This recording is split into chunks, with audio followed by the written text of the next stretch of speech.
아이가 유치원에 가기 싫은 마음이 든다면 유치원이라는 환경뿐 아니라 다른 면에서도 두루두루 살펴보셔야 합니다. 요즘 아이와 맺고 있는 관계가 어떤지 부모 스스로가 돌아보는 시간을 가지셨으면 합니다.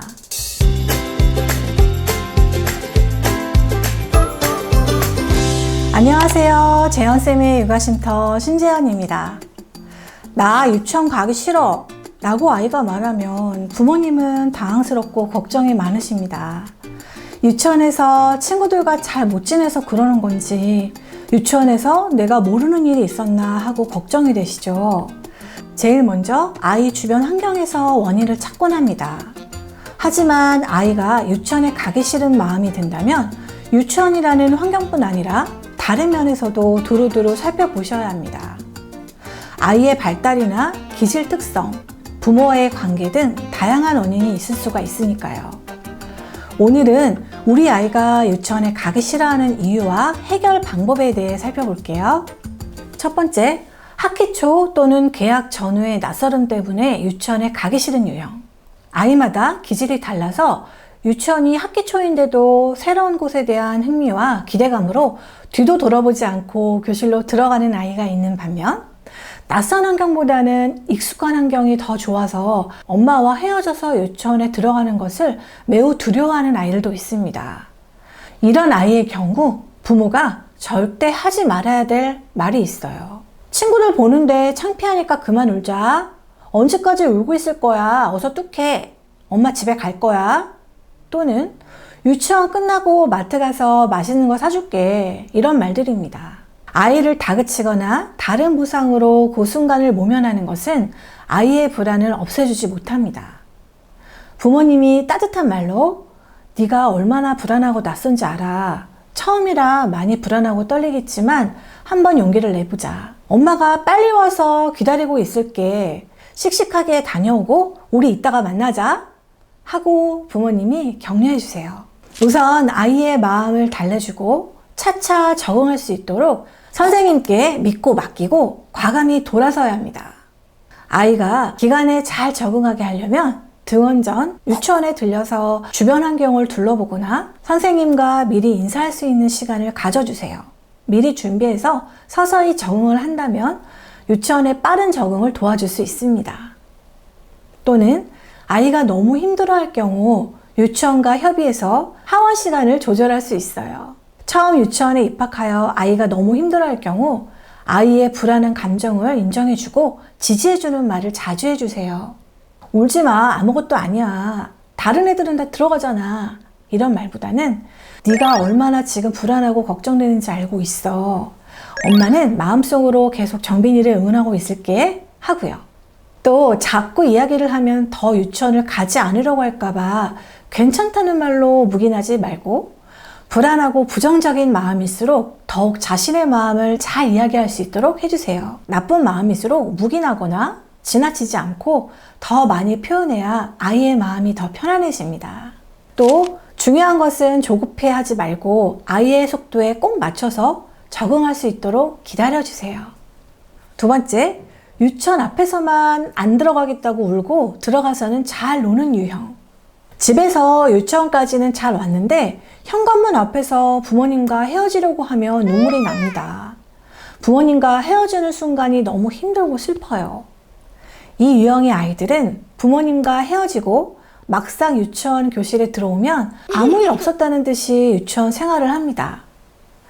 아이들을 챙겨야 하는 아침 시간은 항상 바쁘겠지만 가정에서 문 밖을 나오기 전 아이와 함께 충분히 이야기를 나누어 보는 시간은 꼭 필요합니다. 현관 앞에서 부모님과 헤어지기 싫어하는 아이를 위한 해결 방법은 위의 영상에 담아 놓았으니 궁금하신 분들은 위의 영상을 참고해 주세요. 세 번째, 아이의 기질이나 발달이 기관과 맞지 않는 경우. 우리 아이가 유치원을 가기 싫어하는 세 번째 이유는 아이의 기질 또는 발달이 유치원과 맞지 않은 경우입니다. 우리 아이는 에너지가 넘치고 활동적인 아이인데 유치원에서는 에너지를 분출할 만한 활동보다는 정적인 활동을 더 많이 하는 경우에 아이는 유치원이 지루하다고 느낄 수가 있습니다. 현장에 있을 때도 이렇게 활동적인 아이들은 바깥놀이나 신체 활동 시간을 많이 좋아하고 기다렸어요. 반대로 내성적인 아이인데 거칠게 행동하는 아이가 반에 있다면 그런 부분이 힘이 들 수 있습니다. 그리고 친구들이 자기와 수준이 맞지 않아서 더 재미없다고 느껴지는 경우도 있습니다. 예를 들면 방과 후 반에서 혼합 연령으로 구성된 반에서 또래 친구들과 재미있게 놀이하다가 친구가 먼저 집에 가면 남아있는 동생과 놀이하는 경우나, 같은 연령인데도 또래보다 발달이 빨라서 정교한 놀이를 즐기는데 주변에는 그런 친구가 없다면 시시하다고 느낄 수도 있어요. 이럴 땐 비슷한 기질의 친구와 가까워질 수 있도록 살짝 도와달라고 선생님께 부탁해 보는 것도 좋은 방법입니다. 네 번째, 부모와의 관계에서 오는 이유. 유치원을 잘 다니고 있는 아이가 갑자기 등원을 거부합니다. 그럼 요즘 아이와 맺고 있는 관계가 어떤지 부모 스스로가 돌아보는 시간을 가지셨으면 합니다. 아이를 요즘 들어 너무 통제하진 않았는지, 아이와 충분한 시간을 보내지 못하더라도 질적으로 좋은 시간을 보냈는지, 충분히 안아주고 사랑한다고 해주셨는지요. 아이는 엄마 요즘 나한테 너무 소홀한 거 아니에요? 라는 말을 하지 못합니다. 그런 서운함이 말이 아닌 짜증과 떼쓰기 등으로 나올 수 있고, 더 나아가 유치원 등원 거부로까지 나타날 수 있습니다. 눈에 보이지 않는 아이의 정서적인 이유도 살펴봐 주세요. 다섯 번째, 엔꼬인 경우. 보통 자동차 연료가 다 소진된 경우를 엔꼬라고 합니다. 이 말은 일본어에서 온 말로 원래 뜻은 자동차가 움직이지 못하는 상태를 뜻한다고 해요. 어른들은 가끔 신체 엔꼬 상태를 경험하기도 하는데요. 어른들은 이럴 경우 쉬거나 좋아하는 것을 하면서 시간을 보내며 휴식을 합니다. 아이들도 이런 상태가 있어요. 유치원은 규칙이 많은 곳입니다. 지켜야 될 것도 많고 친구와 교사와 서로 주고받는 사회적인 상호작용이 많이 일어납니다. 이런 데서 오는 피로감이 올 수 있어요. 특히 유치원에 하루 종일 있어야 하는 방과 후 반 아이들의 경우 좋은 프로그램을 제공하고 교사가 잘 케어해준다 하더라도 저녁이 되면 피곤한 것은 사실입니다. 아이에게 충분한 휴식과 심리적인 휴식도 제공하고 있는지 살펴봐 주세요.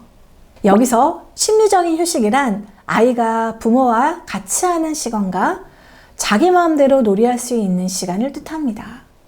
유치원이 끝나면 바로 태권도 학원이나 미술 학원을 다니고 공부를 하는 시간은 우리 아이가 좋아서 원해서 하는 거라지만 아이들은 피로가 누적되고 있는 상황일 수 있습니다.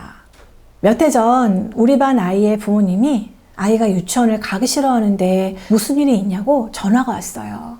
아이는 계속 가기 싫다는 말만 한다고요. 제가 그 아이에게 유치원 오기 싫었어? 하고 물어보니 유치원이 끝나고 가는 태권도 학원이 싫어서라고 하더라고요. 더 자세히 속마음을 들어보니 5시까지 유치원에 있다가 다시 활동적인 수업을 하는 태권도를 가기가 체력적으로 힘들었던 것 같아요. 유치원이 끝나고 가는 태권도 학원이 싫어요 라고 말하면 좋겠지만 마음속의 이야기를 능숙하게 할 수 있는 발달 단계가 아닌 우리 아이들은 마음을 다 전달 못할 수도 있습니다. 태권도는 재미있는데 힘이 들어서 싫다는 말을 하는 아이를 보면서 안타까웠던 기억이 있어요. 아이가 심리적, 체력적 앵꼬인 경우 끝나고 집에 가서 뭘 할까? 하고 얘기해 주어서 유치원이 끝나고 집에 돌아가면 부모와 재미있는 놀이를 할 수 있다는 기대감을 주어보세요. 이런 기대감은 생각보다 아이들에게 큰 기쁨, 에너지를 줄 수 있습니다. 현장에서 아이들이 제게 가장 많이 하는 말 중에 하나가 선생님, 저 이번 주에 에버랜드 가요. 선생님, 저 유치원 끝나고 엄마랑 채연이네 집 가서 놀기로 했어요. 이거든요. 아이가 심리적, 체력적 앵꼬가 되지 않도록 아이에게 휴식을 충분히 주었는지 체크해 주세요. 유치원을 그만둘 때 아이들은 이런 말을 합니다. 선생님, 저 이제 유치원 끊을 거예요. 엄마가 다른 데로 간대요. 보통 다니던 학원을 그만 다닐 때 끊는다고 하던데 유치원도 끊는다는 말을 사용하는 것을 보고 마음이 조금 서글펐어요. 유치원은 아이들의 첫 사회생활이자 단체생활의 첫 단추입니다. 물론 내 아이를 세상에서 가장 잘 아는 사람은 바로 그 부모님이시기 때문에 아이에게 맞는 더 좋은 환경으로 옮긴다면 좋은 일이겠지만 이렇게 바로 포기해버리면 다음 기간에서도 같은 일이 반복하지 않으리라는 법은 없겠죠. 부모님과 교사가 아이의 적응을 위해서 소통하면서 함께 노력한다면 아이는 분명 유치원을 즐겁게 다닐 수 있습니다. 아이의 마음을 달래주고 믿어주는 부모님의 행동, 부모와 담임 선생님과의 지속적인 상담이 있다면 우리 아이는 유치원 가기 싫어가 아니라 주말에도 유치원 가고 싶어를 외치게 될 거라고 믿습니다. 물론 유치원에 적응하는 동안 결석은 절대 하지 않는다는 전제가 있습니다. 한번 결석하게 되면 다음에도 나가지 않고 싶어지는 게 사람 마음이니까요. 오늘 준비한 영상은 여기까지입니다. 재현쌤의 육아쉼터에서 편히 쉬셨나요? 오늘도 육아하시느라 고생하셨습니다. 다음 쉼터에서 만나요. 안녕!